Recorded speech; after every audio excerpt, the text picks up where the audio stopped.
अस्सलाम वालेकुम। कैसे हैं भाई आप लोग? खैरियत से हैं? ठीक ठाक है।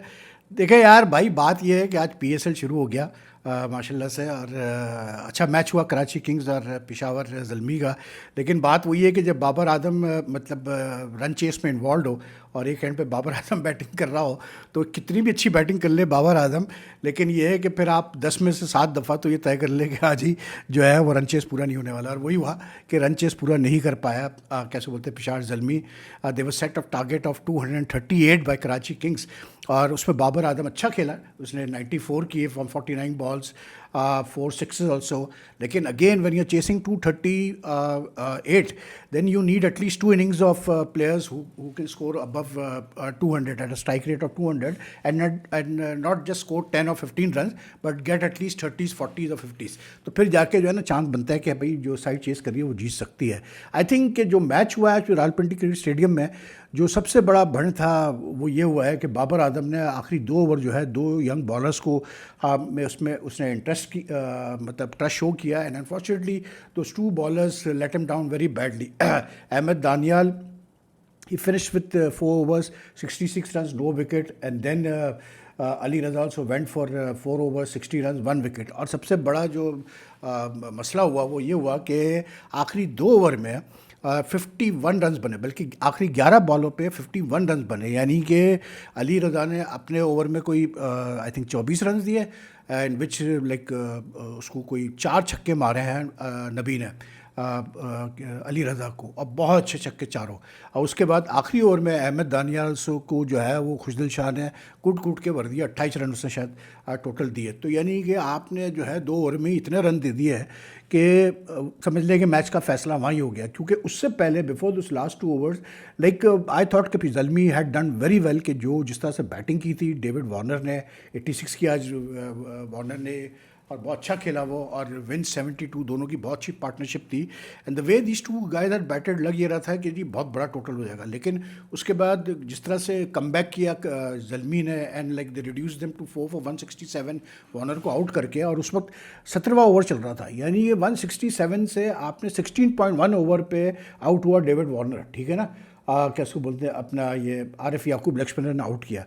उसके बाद यार, how can a captain allow the opposing side to score 237 for 4 in 20 overs? आप मुझे खुद बताओ कि कोई सेंस बनता है? 17, 18, 19, 20 4 ओवर में आपने जो है गेम ख़त्म कर दिया। आखिरी दौर में तो आपने गेम ख़त्म ही कर दिया। और फिर बैटिंग में भी जो है, ठीक है, साइम ने रन्स किए, और उसने भी रन्स किए, क्या बोलते हैं अपना, क्या कहते हैं, बाबर ने भी अच्छे रन्स किए, साइम ने भी 47 किए। लेकिन Zalmi, like even when these 2 guys were batting, they just didn't look like, because एक तो मुझे इन कमेंटेटर्स को भी यार शाबाश देनी चाहिए।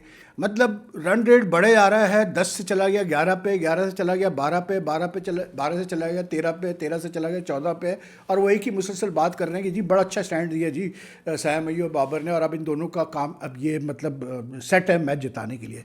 अबे भाई 14 का एवरेज हो चुका है, और आपको, अगर आप क्रिकेट फॉलो करते हो तो आपको पता है कि बाबर के पास वो हिटिंग पावर है ही नहीं कि आप उससे एक्सपेक्ट करो कि वो एक ओवर में 28 रन करेगा। उसने एक ओवर में अच्छा कि उसको आमिर जमाल को से 2 छक्के चौका वगैरह लगाया, but apart from that, like I think he went for 23 run in the 17th over of the innings of the Zalmi innings. Amir Jamal को कूटा बाबर आजम ने, लेकिन it was too late, you know. तो मतलब बात बनती नहीं है। अब यही मैं बार बार कहता हूँ कि भाई आप अब पहचानो इन चीज़ों को कि यार अब वो ज़माना चला गया कि आप मतलब जो है ना 90, 70, 80 करें और फिर आप खुश हो जाए कि हाँ जी मैंने रन्स किए। नहीं भाई, अगर आप मैच नहीं जिता सकते तो बेकार है। और ये भी कहना है कि नहीं यार क्या बाबर आजम अकेले मैच जिताएगा? नहीं भाई, बाबर आजम बिल्कुल अकेला मैच जिताना चाहिए बाबर आजम को, क्योंकि यही तो एक ग्रेट बैट्समैन की पहचान है। अगर आप क्रीज पे इतनी देर से खड़े हुए हैं कि आपने 94 कर लिए हैं, आपने 50 बॉलें फेस कर लिए, तो भाई फिर आपका काम है उसको फिनिश करना। लेकिन वही वाली बात है कि जहाँ पिकअप करना चाहिए था पेस इनको आखिरी 6 ओवर में, उन्होंने पिकअप ही नहीं किया ज़ल्मी ने। तो एनीवे ज़ल्मी के चांसेस तो बहुत कम ही नज़र आ रहे हैं प्लेऑफ्स में जाने के, because like they lost their what you call it 5th match today. तो it's very unlikely that they will qualify for the playoffs. तो लग यही रहा है कि मतलब अभी भी चांस है उनका। They are tied with what you call it this Islamabad United.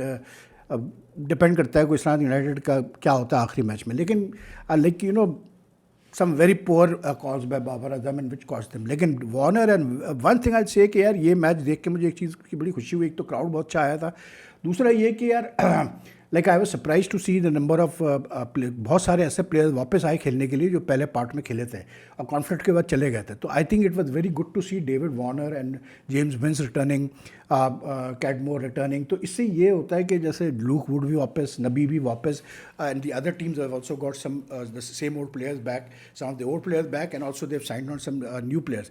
तो जो रिजम्पशन हुआ है पीएसएल का, इसमें जो प्लेयर्स आए हैं overseas, not bad at all. It's a job well done to the franchises and also well done to the PCB कि they have managed to again get back these players so soon after the conflict, you know। वरना एक था कुसाल मेंडिस की, कुछ मैं कल मैंने बात की थी और मैंने कहा था कि यार ये जो एक ट्वीट किया था हमारे एक सीनियर जर्नलिस्ट ने उसके बारे में कि जी उसको सिक्योरिटी कंसर्न है पाकिस्तान में खेलने के। लेकिन यार हैरत ये हुई आज मैं देख के कि जी वो तो मतलब उसकी बटलर की जगह शायद उसको गुजरात टाइटंस ने कर लिया है या केकेआर ने कर लिया है, पता नहीं उसको स्टार्क की जगह, आई डोंट नो। लेकिन बहरहाल अब क्योंकि आईपीएल में बटलर भी अब जाने वाला है, एक मैच खेल के शायद वो चला जाएगा for the England series against West Indies, और स्टार्क ने तो मना कर दिया क्योंकि कह रहे जी मैं तैयारी कर रहा हूँ वर्ल्ड टेस्ट चैंपियनशिप फाइनल की। तो कुछ प्लेयर्स आईपीएल में भी नहीं आए। लेकिन ये कि जो हैरत की बात है कि यार मतलब कुसाल मेंडिस आईपीएल में जा रहे हैं खेलने के लिए। भाई तुम्हें अगर पाकिस्तान में सिक्योरिटी कंसर्न है तो इंडिया और पाकिस्तान का ही आपस में लड़ाई झगड़ा हो रहा है, मतलब लड़ाई झगड़ा तो मैं क्या बोलूँगा, कन्फ्लिक्ट हो रहा था, ठीक है ना, उसको वॉर भी बोलना ठीक नहीं है, लेकिन कन्फ्लिक्ट तो था, क्राइसिस तो था, तो वो वहाँ जाके खेल सकते हैं। अब ये भी देखें आप कमाल यार कि एक इन लीज का मैं बार बार कहता हूँ कि एक मजाक ही है यार कि जो प्लेयर अभी मतलब पीएसएल में खेल रहे थे वो अब जाके आईपीएल में खेल रहे हैं। मतलब क्या है यार, ये क्या मतलब क्रिकेट की भी ऐसी की तैसी करके रख दी है। लेकिन एक चीज़ ज़रूर मैं कहूँगा कि आज पीएसएल के मैच में जो इनिंग्स ब्रेक में जो जोश खरोश था लोगों का, और फिर जो चीफ ऑफ हमारे जो आर्मी चीफ है आसिम मुनीर वो भी आए हुए थे, और भी लोग आए हुए थे, मोहसिन नकवी वगैरह, और जिस तरह से मतलब फायर वर्क्स वगैरह हुए और गाने वगैरह मतलब पैट्रियोटिक सॉन्ग वगैरह बजाए गए। I mean you know it gave me the impression कि हम कुछ भी कह लें लेकिन हम पॉलिटिक्स स्पोर्ट्स को अलग कर नहीं सकते यार। मतलब बड़ा मुश्किल काम है कि आप पॉलिटिक्स को अपने मतलब नेशन से जो कैसे बोलते हैं कनेक्टेड चीज़ें हैं उनको आप अलग रख सकें मतलब स्पोर्ट्स से। Is just not possible, specially in the subcontinent where the people tend to be even in the South Asian region में उसको अगर और कवर करूँ, specially where people tend to be say so emotional and you know like hyper patriotic when the chips are down. तो मतलब हो ही नहीं सकता। अब आप देखें ना जय शाह का जो सीन हुआ है, अच्छा ये जय शाह वाला सीन बड़ा कमाल का है। आई डोंट नो स्टिल के यार क्या मतलब सही भी है गलत भी है, लेकिन अब सीन ये है कि जी मैंने असल में उसको देखा नहीं था, लेकिन क्योंकि इतनी फेक न्यूज़ चल रही है आजकल के कुछ नहीं पता भाई क्या सच क्या झूठ। लेकिन अपेरेंटली जय शाह ने कोई ट्वीट किया एज आईसी मतलब from his personal account, Twitter account, in which he praise the Indian army वगैरह वगैरह करके उन्होंने एक लंबा थोड़ा ट्वीट कर दिया। अब उसमें जो है बैकलैश आया है।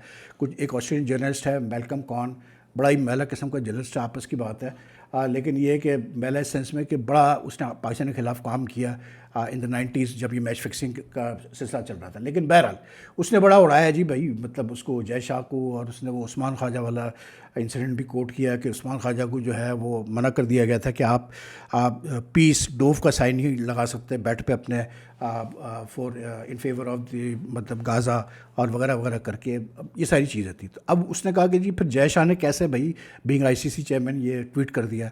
अच्छा अब पाकिस्तानी मीडिया में तो ये खबर मैंने हर जगह चेक की तो ये खबर है कि जी वो तो जय शाह ने फिर वो डिलीट कर दी ट्वीट। लेकिन और जगहों पे मैं देख रहा हूँ इंडियन मीडिया वगैरह में तो जिक्र खैर ही नहीं है भाई इस स्टोरी का। साफ सीधी बात में बता रहा हूँ, ब्लैक आउट है total. Even cricinfo has no nothing about this story. ठीक, तो आई डोंट नो यार क्या सीन है क्या नहीं है कि उसको जानबूझ के जो है दबा दिया गया स्टोरी को, क्या किया गया है। लेकिन if Jay Shah did tweet it's another example of you can't keep politics and sports apart. It's as simple as that yaar, especially at a time when emotions are running high between both countries। वो आपको पता है conflict वाला scene हुआ है, crisis वाला scene हुआ, दोनों जो है अपनी तरफ से हाइपर चार्ज हैं लोग, और हाइपर चार्ज ही नहीं बहुत सारे लोग तो दोनों तरफ से जो है पागल हो चुके हैं भाई, साफ सीधी बात है। अगर आप उनकी सोशल मीडिया देखें ट्वीट्स वगैरह तो आपको अंदाज़ा हो जाएगा कि बहुत सारे लोग तो पागल ही हो चुके हैं। लेकिन ये जो जय शाह वाला केस हुआ है इट जस्ट शोज़ कि you know you can't keep politics and sports separate. हम कितना भी कह लें कि नहीं यार पॉलिटिक्स स्पोर्ट्स को डिफरेंट रखो अलग रखो, नहीं होता। नहीं होता, स्पेशली इन सच टाइम्स। और अब जय शाह ठीक है जी, ये तो इसमें कोई शक नहीं है that when you become the head of international body then you have to be very careful about what you say, what you do, because you have to give, you have to remain neutral. But is it possible, practically possible है किसी इंसान को neutral रहना? मतलब अगर वो एक top post पे भी बैठा हुआ है, जो उसकी नेशनलिटी है वो ज़ाहिर सी बात है उसका टिल्ट हमेशा उसी वक्त होगा। लेकिन बहरहाल किया भाई, जय शाह ने किया था ट्वीट। अब वो जो ट्वीट है वो गायब हो गया है, डिलीट हो गया, आई डोंट नो।